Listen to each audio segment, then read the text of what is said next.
tratar hoje aqui da Circeia 100-111 2023, Operação Offshore na Bacia Petrolífera de Campos, que vai entrar em vigor no dia 28 de novembro de 2023. Lembrando que na região sudeste do Brasil existem duas bacias petrolíferas. A Bacia Petrolífera de Santos, que fica ao sul de Cabo Frio. É uma região de espaço aéreo não controlado. Existe uma carta especial de rotas para a Bacia Petrolífera de Santos. Tem as aerovias, mas não é um espaço aéreo controlado. Ou seja, a circulação é feita com base na autocoordenação entre as aeronaves que estão voando e as plataformas, as unidades marítimas.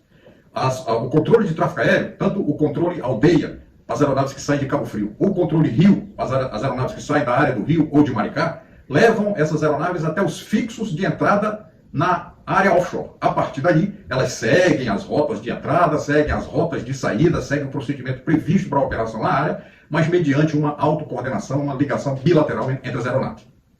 E existe a Bacia Petrolífera de Campos, essa ao norte de Cabo Frio, lá na região de Macaé. A Bacia Petrolífera de Campos é sim uma área, um espaço aéreo controlado. Lá, para circular, tem que ter autorização e seguir determinadas regras, que é o que trata essa Circeia 100-111, que vai entrar em vigor agora. A Bacia de Campos, ela, na área offshore, ela é dividida, o espaço aéreo é dividido em 5 subespaços lá. O T3 e T4, ligados diretamente ao APP Macaé, ao controle Macaé, e T5, T6 e T7, que tem cada uma delas um controlador específico, que correspondem basicamente a T5, a área sul, a área de enxova, a T6, a área central, ou seja, a área de Marlim, e a T7, a área norte, ou sub-área norte, né? A área de Albacora. Correspondem com a região das antigas rádio enxova, rádio Marlim, rádio Albacora, que hoje estão englobadas por todo esse sistema de controle Macaé. Para operar nessa área, as aeronaves obrigatoriamente têm que seguir alguns requisitos. Elas têm que ter instaladas um transponder com o módulo Sierra e o ADS Bravo nas aeronaves. Isso é obrigatório. Sem isso, não pode circular, né, nesse espaço aéreo. E os operadores da aeronave têm que ter autorização operacional para emprego do GNSS em rota. No mínimo, em rota. É obrigatório. Sem autorização operacional para emprego do GNSS em rota e sem o ADS Bravo instalado, as aeronaves só poderão circular nessa área mediante coordenação prévia e autorização do controle de Macaé. Todo voo no espaço aéreo da Bacia Petrolífera de Campos é amarrado em rotas de GNSS. Não existe a possibilidade de uma aeronave circular nessa região DCT de um ponto para outro. Obrigatoriamente ela tem que seguir as rotas previstas, rotas de entrada na área e rotas de saída da área.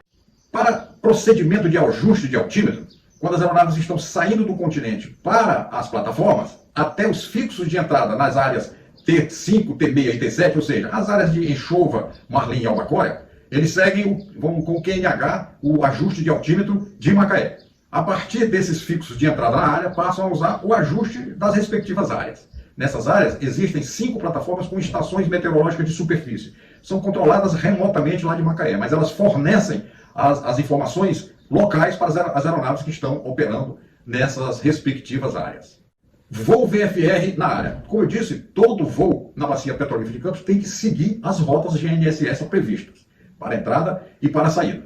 Para aquelas aeronaves que estão voando VFR, existe uma tabela, e essa tabela prevê as altitudes em cada aeródromo de saída e em cada aeródromo de destino.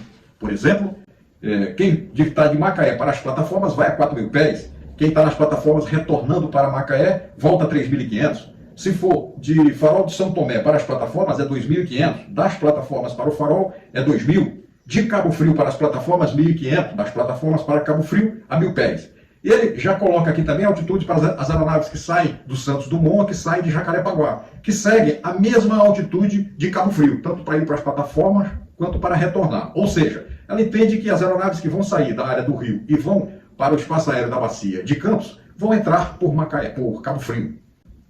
Da mesma forma, prevê para as aeronaves que saem de Campos ou que vão com destino a Campos ou de Vitória, uma altitude intermediária àquela prevista para Macaé e para Farol de São Tomé. Então, para De onde está saindo essa aeronave, dependendo do aeródromo e para onde ela está retornando, existem altitudes previstas que devem ser seguidas e, como sempre, em cima da rota GNSS que leva para aquele destino. As aeronaves devem seguir sempre na rota, devem descer para a altitude de tráfego ainda na rota, ou seja, na aerovia GNSS. Ao chegar no través da unidade marítima, abandona a rota e vai para o procedimento de pouso na unidade marítima. A circulação a 500 pés, a circulação entre as plataformas, o voo de uma plataforma para outra é realizado a 500 pés.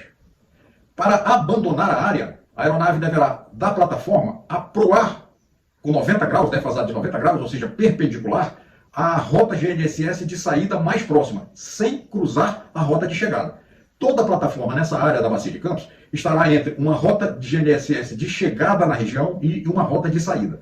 A aeronave deverá aproar a rota de saída sem cruzar a rota de chegada, 90 graus. Ao interceptar a rota, inicia a subida para a altitude prevista de acordo com o destino. Ressalto que no espaço aéreo da Bacia Petrolífera de Campos, até 500 pés, do nível do mar até 500 pés, é espaço aéreo da classe Golf, ou seja, não requer autorização para a circulação. E as tripulações das aeronaves têm à sua disposição informações aeronáuticas, que saem daquelas estações meteorológicas de superfície distribuídas pelas áreas. Ao cruzar 500 pés, acima de 500 pés até o FL 105, é espaço aéreo da classe Charlie, ou seja, é um espaço aéreo controlado, tanto para voo IFR quanto para voo VFR. Depende de autorização do controle para qualquer movimento nessa região. Voo IFR. As aeronaves que vão operar IFR, entrando ou saindo no espaço aéreo da Bacia Petrolífera de Campos, tem que seguir umas altitudes pré-estabelecidas. Nesse caso, diferentemente do VFR, aqui independe do aeródromo que ela está saindo ou o aeródromo que seja seu destino. Será sempre o seguinte: do continente para a região das plataformas, irá a 6.000 ou a 8.000 pés. E retornando para o continente, ou seja, saindo das plataformas para o continente, será 5.000, 7.000 ou 9.000 pés. O voo IFR poderá ser feito, o IFR tipo Yankee, ou seja, inicia no IFR e a partir de um determinado ponto, de acordo com as condições, passará para a operação VFR. Ou então, se o operador da aeronave tiver a autorização operacional para o emprego do GNSS Approach, ele poderá fazer um procedimento de descida que existe em algumas plataformas. As 5 plataformas que dispõem de ENS, elas também têm cartas IAC de procedimento GNSS, que poderá ser executada caso o operador tenha a autorização operacional para usar o GNSS Approach, que não é obrigatório para operar na área. Como eu disse, para operar na Bacia Petrolífera de Campos, a aeronave obrigatoriamente tem que ter autorização operacional para o emprego do GNSS em rota, porque as rotas são todas baseadas em GNSS. Agora, o GNSS Approach não é obrigatório. Se ele tiver e quiser fazer um procedimento para uma das plataformas que tem esse tipo de procedimento, poderá. A saída, no plano de voo Zulu, a aeronave deverá decolar da plataforma seguindo o mesmo procedimento VFR, ou seja, vai aproximar perpendicularmente a uma rota de saída, sem cruzar a rota de chegada. Ao interceptar a rota, vai iniciar a subida e aí sim, após receber a autorização do controle Macaé, vai chegar na altitude IFR e seguir os procedimentos dali para frente. Operação noturna. Como nós sabemos, é proibido operação noturna em qualquer unidade marítima no espaço aéreo brasileiro, com exceção se for para salvar vidas. É o caso das missões das aeronaves do aeromédico. Ou se for para treinamento. Nesse caso, treinamento com prévia autorização da ANAC. Meus amigos, eram esses os assuntos a tratar do conteúdo dessa Circeia 100-111-2023, que entrará em vigor agora no dia 28 de novembro de 2023. Ela substituirá o documento que está em vigor atualmente e tem algumas alterações, como nós vimos, e as principais são relativas às altitudes para operar na área. Muito obrigado, bons voos.